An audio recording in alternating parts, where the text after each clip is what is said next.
दलितों के नाम पर राजनीतिक कारोबार चलाने वाले को आज भी ये बताते हुए डर लगता है कि हिंदू मुस्लिम केमिस्ट्री का पहला प्रयोग आज़ादी के साथ ही किया गया। ये प्रयोग इतना क्रूर और इतना दर्दनाक और असफल रहा कि आज कोई इसकी चर्चा तक नहीं करना चाहता।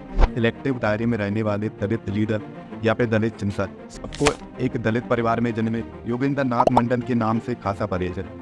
दोस्तों, आपने कभी नहीं देखा होगा कि इनकी रैलियों में जोगिंदर नाथ मंडल का नाम लिया गया। भीमराव अंबेडकर का तो हर रैली में नाम लिया जाता है। किसी भी रैली या किसी भी नेता के मुंह से आपने योगेंद्र नाथ मंडल का नाम कभी भी नहीं सुना होगा। ये जान के चौंक जाएंगे कि भीमराव अंबेडकर से भी बड़े नेता थे योगेंद्र नाथ मंडल। योगेंद्र नाथ मंडल का मानना था कि बहुसंख्यक हिंदुओं के बीच में दलितों की स्थिति में कभी सुधार नहीं हो सकता, अतः हिंदुओं के विरुद्ध संघर्ष करने वाले अल्पसंख्यक मुसलमान और दलित पाकिस्तान में भाई भाई की तरह रहकर अपनी स्थिति में सुधार कर सकते हैं। उनकी आह्वान पर लाखों करोड़ों हिंदू दलित विभाजन के दौरान ना बल्कि वहीं रह गए, बल्कि लाखों हिंदू दलित पाकिस्तान चले गए। वहां पहुंचने के बाद जोगिंदर नाथ मंडल को पाकिस्तान के संस्थापक मोहम्मद अली जिन्ना ने वहाँ की संविधान सभा के पहले सत्र का अध्यक्ष भी बनाया। फिर बाद में जाकर उनको वहाँ का कानून मंत्री भी बनाया गया। पर जल्दी ही इनका ये दलित मुस्लिम भाई भाई का भ्रम टूट गया।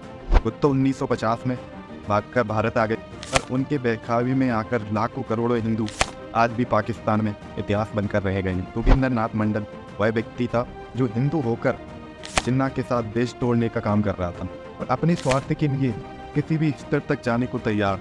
उसने अपनी आत्मा मानो बेच दी थी।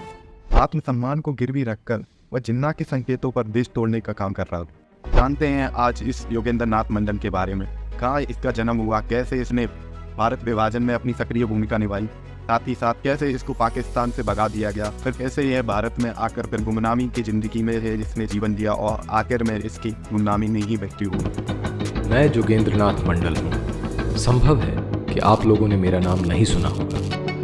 जोगेंद्र नाथ मंडल पाकिस्तान के संस्थापकों में से एक थे कि वहाँ के पहले कानून मंत्री जो कि खुद हिंदू थे, उन्हें पाकिस्तान बनने के कुछ महीनों के बाद ही इस्तीफा देना पड़ा था। कुछ ऐसे ही लोग थे जो उनको योगेंद्र नाथ मंडल की जगह जोगन अली मुल्ला कहकर पुकारने लगे। देश के साथ गद्दारी करने वालों को इसी प्रकार की गुमनाम मौत मरनी पड़ती है।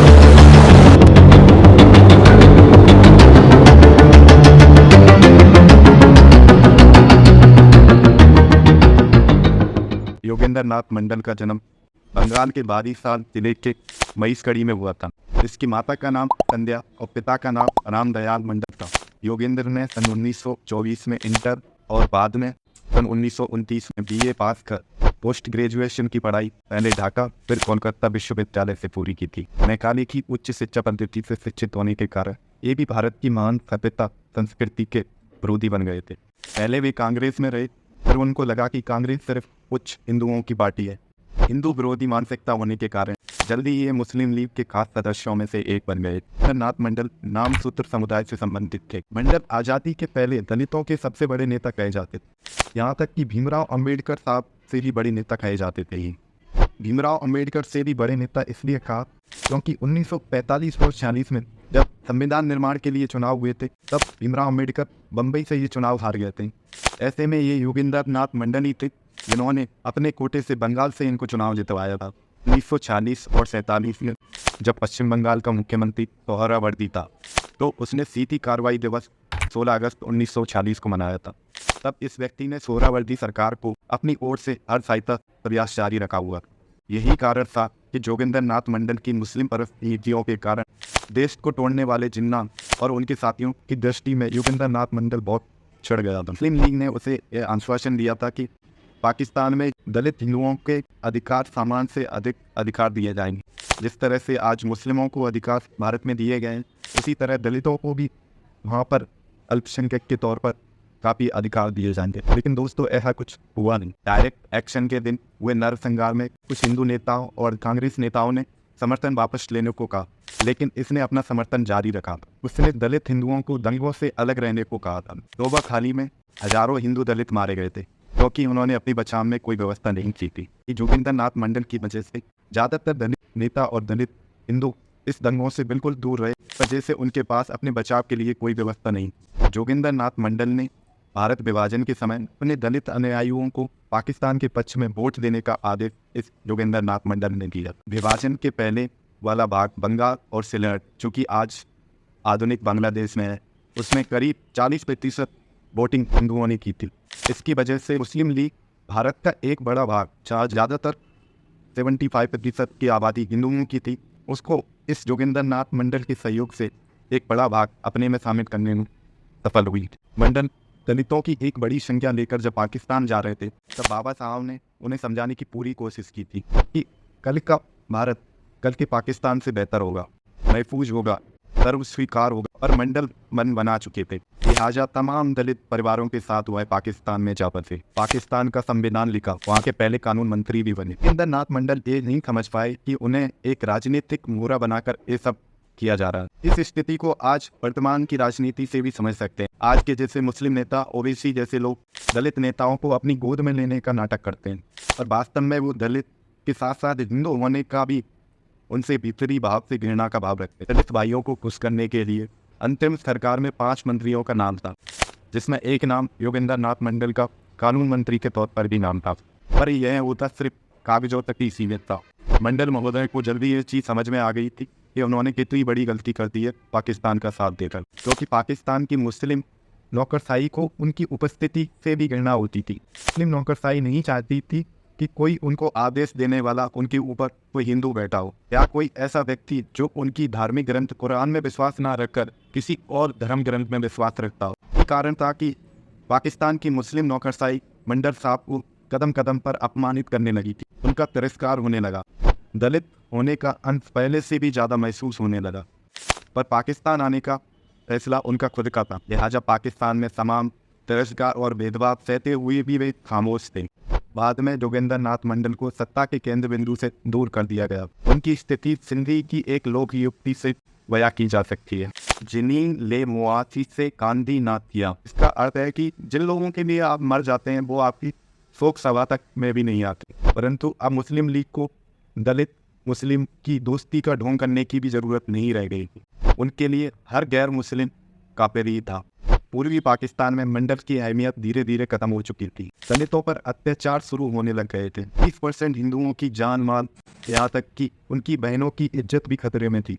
संगठित आक्रामक समाज दलितों के धर्मांतरण पर तुल गया था। दलितों को मिलने वाले सभी प्रकार के भत्ते बंद कर दिए गए थे। दलितों के मुसलमान किराएदारों ने दलितों को किराया देना तक भी बंद कर दिया था। दलितों की लड़कियां आए दिन मुसलमान उठा के ले जाते थे। एक स्थिति थी वहाँ की। दलितों के खिलाफ होने वाले अपराध की स्थिति वैसी ही थी जैसे आज़ादी के समय हुई हिंसा थी, जिसमें लाखों हिंदुओं की बहनों का बलात्कार किया गया था, उनकी जान माल को लूटा गया था। 10 फरवरी 1950 में 10,000 हिंदुओं को इसलिए मार दिया गया था क्योंकि कुछ हिंदू विधायकों ने उनकी असेंबली में वर्कआउट कर दिया था।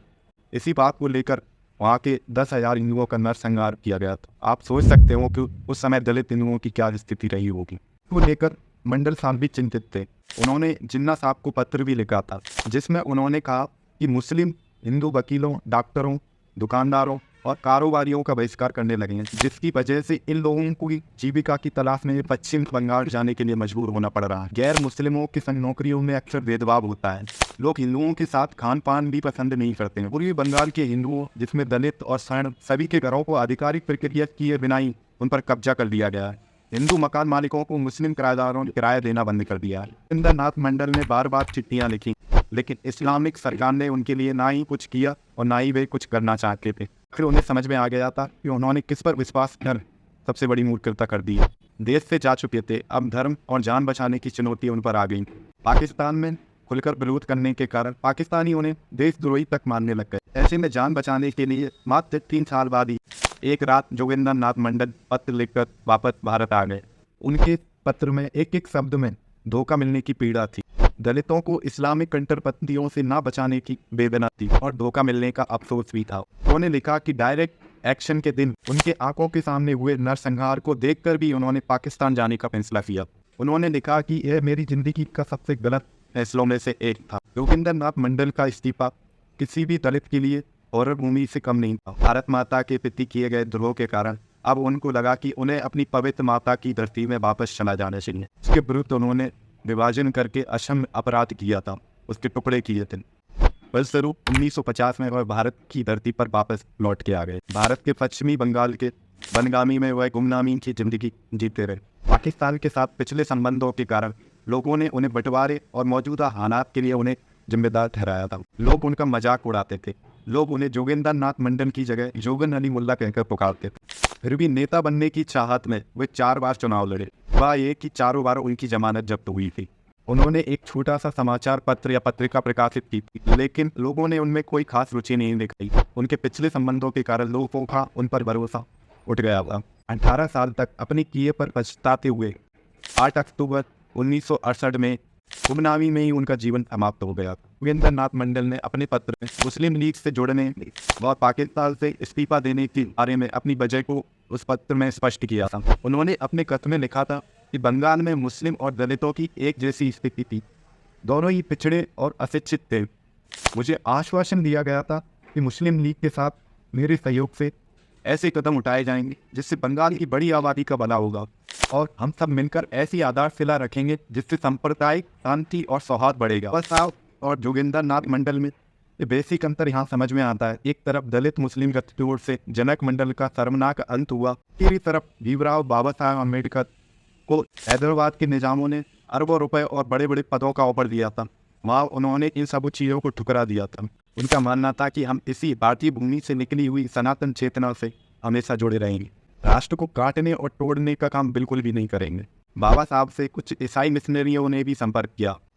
ईसाई मिशनरियों का कहना था कि भीमराव अम्बेडकर साहब कुछ अपने अनुयायियों के साथ आकर ईसाई बन जाएं, लेकिन उन्होंने इस ऑफर को भी ठुकरा दिया था। तो यही अंतर था कि प्रखर राष्ट्रवादी और इस्लाम मिशनरी विरोधी भीमराव अम्बेडकर इतिहास में अमर हो गए और मंडन जैसे लोगों का शर्मनाक अंत हुआ। मंडन की वजह से बंगाल के एक बड़ा हिस्सा पाकिस्तान में चला। समय दोस्तों उस बांग्लादेश वाले हिस्से में केवल 27% मुस्लिम था, जबकि 72% के करीब हिंदू वहाँ पर रहने लगे। धीरे धीरे ये परसेंटेज गिरने लगा। 72% से धीरे धीरे यह परसेंट 48% तक आ गया। स्थिति यह है दोस्तों कि आज उस जगह पर हिंदुओं का परसेंट केवल 6% रह गया है। सभी दलितों को या तो मार मूर कर मुसलमान बना दिया गया या उनको वहाँ से भगा दिया गया। आज जो पाकिस्तान में हिंदुओं पर अत्याचार हो रहे हैं, इसमें ज़्यादातर आज दलित जातियाँ ही बची हुई हैं जिन पर आज भी अत्याचार होना लग रहा है। आज की भारत की राजनीति में भारत में जो चल रहे जय भीम की असलियत का अनुमान ही लगाया जा सकता है कि बाद में जो जय भीम बोलने वालों की स्थिति पाकिस्तान में हुई कहीं वैसी ना हो जाए। पाकिस्तान की स्थिति को देखकर अनुमान लगाया जा सकता है कि भीम की ये गठजोड़ जो भारत में चल रही है, कहीं ये पाकिस्तान जैसी स्थिति भारत में ना बन जाए। बाबा साहब ने योगेंद्र नाथ मंडल को लाख बार समझाने की कोशिश की थी कि पाकिस्तान में दलित हिंदुओं की स्थिति भी सही नहीं होगी। शायद मंडल महोदय को समाज के सांस्कृतिक पहलू की समझ नहीं थी। समाज को केवल राजनीतिक और आर्थिक चश्मे के पहलू से देखने की उनने सबसे बड़ी गलती की थी, जो उनको बाद में भारी भी पड़ी। आज जो बाबा साहब के नाम पर जय भीम के नारे लगा रहे हैं, उनको ये बात सोचना चाहिए। उनको एक बार राष्ट्रवादी भीमराव अम्बेडकर जी को पढ़ लेना चाहिए कि उनकी क्या सोच थी जय भीम को लेकर। या तो उनको इस स्थिति से भी समझना चाहिए कि इस जय भीम की स्थिति का क्या भविष्य है। इस स्थिति से भीमराव अम्बेडकर जी ने इनको बचाया, उसी स्थिति को ये दोबारा अपनाने की कोशिश कर रहे हैं, क्योंकि यही फैसला योगेंद्र नाथ मंडल ने लिया था जय भीम का। तो 1950 में भागकर भारत वापस आ गए, लेकिन उनके साथ रहने वाले आज भी लाखों करोड़ों दलित हिंदू आज भी प्रताड़ना का जीवन जी। उनकी स्थिति का हाल क्या है जाके उधर पाकिस्तान में थे। आज भी ऐसे कई वीडियो आपको देखने को मिल जाएंगी जिनको आज भी उन पर अत्याचार हुआ है, पर वही दलित अब लगभग समाप्त कर दिए गए। लेकिन पूरी चीज़ों को देखकर एक चीज़ समझ में आती है दोस्तों कि दलित मुस्लिमों का ये गठजोड़ एक मिता है, इसकी कोशिश करना भी इनको नुकसानदायक साबित होगा। दलित ऐसे भी थे जो उनके पीछे आकर भारत वापस आ गए थे, लेकिन आज उनकी स्थिति शरणार्थी के रूप में बनी हुई है। उन्हीं लोगों के पुनर्वास के लिए आज़ादी के 75 साल बाद कोई सरकार एक कानून लेकर आई थी और ये दलित नेता उसी कानून का विरोध कर रहे थे। कानून को संविधान के नियमों के तहत बनाया गया, जिसको पारित किया गया। जिस संविधान को भीमराव अम्बेडकर साहब ने बनाया था उसी के तहत प्रक्रिया करके ये कानून बनाया गया। आज वही दलित नेता इस कानून का विरोध कर रहे हैं, मतलब अपने भाई बहनों को भी पुनर्वास के लिए उनको जगह नहीं देना चाहते। जाति के पहले के अपने दलित भाइयों को अब वो भारत का नागरिक भी नहीं बनाना चाहते। ये स्थिति आ गई है जय भीम वालों की। वो लोग जो पाकिस्तान में अपने अत्याचार को लेकर अपने भाई बहन अपनी बहन बेटियों के साथ सब कुछ छोड़कर भारत आ गए, इसी उम्मीद से अपनी भारत माता की गोद में जगह मिली थी। CAA कानून इसीलिए बनाया गया है। पाकिस्तान में जो दलित हिंदुओं पर अत्याचार हो रहा है, जो अपना सब कुछ छोड़कर हिंदुस्तान आ गए, जो कि शरणार्थी के रूप में यहाँ पर उपस्थित है, उनको नागरिकता देकर उनको एक भारतीय बनाने की कोशिश की जा रही है और इस चीज़ को ये दलित नेता बिल्कुल भी नहीं समझ पा रहे हैं। पाकिस्तान से आए दलित हिंदुओं को अगर भारत अपनी नागरिकता नहीं देगा, नागरिक नहीं बनाएगा, तो ये कहाँ जाएंगे? मुस्लिम देशों में, जो चारों तरफ मुस्लिम देश हैं, वहाँ पर इनको शरण मिलेगी, वहाँ पर इनको नागरिकता मिलेगी? नहीं, भारत ही एक देश है इनको जो नागरिकता दे सकता है। सीए के जरिए ये काम किया जा रहा है कि योगेंद्र नाथ मंडल जैसे लोग बहकावे में आकर या पर निजी स्वार्थ के लिए अगर चले भी गए थे तो वापस आकर उनको शरण देना भारत का ही कर्तव्य था। उनको शरण दी भी। ऐसे ही लोग हैं जो पाकिस्तान से आकर सीए के जरिए नागरिकता मिलने जा रही है, इनको ये तो विरोध करके उनको नागरिकता ना देकर इनके साथ अन्याय ही कर रहे हैं। भारत के मासूम दलितों को ये पता नहीं है कि वो किस चीज़ का विरोध कर रहे हैं, वो अपने भाई बहनों का ही विरोध कर रहे हैं। क्योंकि मायावती, चंद्रशेखर आजाद, प्रकाश अम्बेडकर, उदित राज, जिग्नेश मेवावी जैसे नेताओं की बात मानकर इसका विरोध नहीं करना चाहिए। राजनीतिक कारोबार चला रहे हैं, इनको कोई मतलब नहीं है कि तुम्हारे ये भाई बहन हमारे दलित हैं, जिन्होंने हमें इतना बड़ा नेता बनाया, ये वही दलित लोग हैं। इनको अपनी सिर्फ राजनीति से मतलब है, इनको बस सत्ता में बैठे लोगों का विरोध करना है। कि अगर सत्ता में बैठे लोगों का विरोध नहीं करेंगे तो सत्ता में कैसे आएंगे, अपना पेट कैसे बढ़ेंगे? इनको कोई मतलब नहीं है तुमसे और तुम्हारे भाई बहनों। जाहिर है पाकिस्तान दलितों के लिए वैसा देश नहीं बना जैसे जोगिंदर नाथ मंडल ने सोचा। उन्होंने सोचा था कि पाकिस्तान एक डेमोक्रेटिक कंट्री बनेगा। उनका सोचना था कि दलित भी हिंदुओं से मुक्त हो जाएंगे, मुसलमान भी गरीब हैं और दलित भी गरीब हैं, दोनों मिलकर एक लोकतांत्रिक देश बनाएंगे जिसमें उन्नति होगी और किसी भी धर्म का कोई प्रभाव नहीं होगा। क्योंकि पाकिस्तान के मुसलमान भी हिंदुओं की धार्मिक नीतियों से दूर हो जाएंगे, इसलिए दोनों मिलकर बड़ी तेज़ी से आगे बढ़ेंगे। लेकिन वो ये बात भूल गए कि वो जिस देश के साथ जुड़ने जा रहे हैं वो देश एक इस्लामिक देश के तौर पर बना था, जहाँ सबसे पहले कानून से पहले कुरान को लिया जाता, या संविधान से पहले कुरान को पढ़ा जाता है। तो देश संविधान से नहीं कुरान से चलने वाला। भारत पाकिस्तान के विभाजन की बात तो बीती हो चुकी है, लेकिन आज भी तुलनात्मक रूप से देखा जाए भारत पाकिस्तान से कई गुना आगे बढ़ चुका है।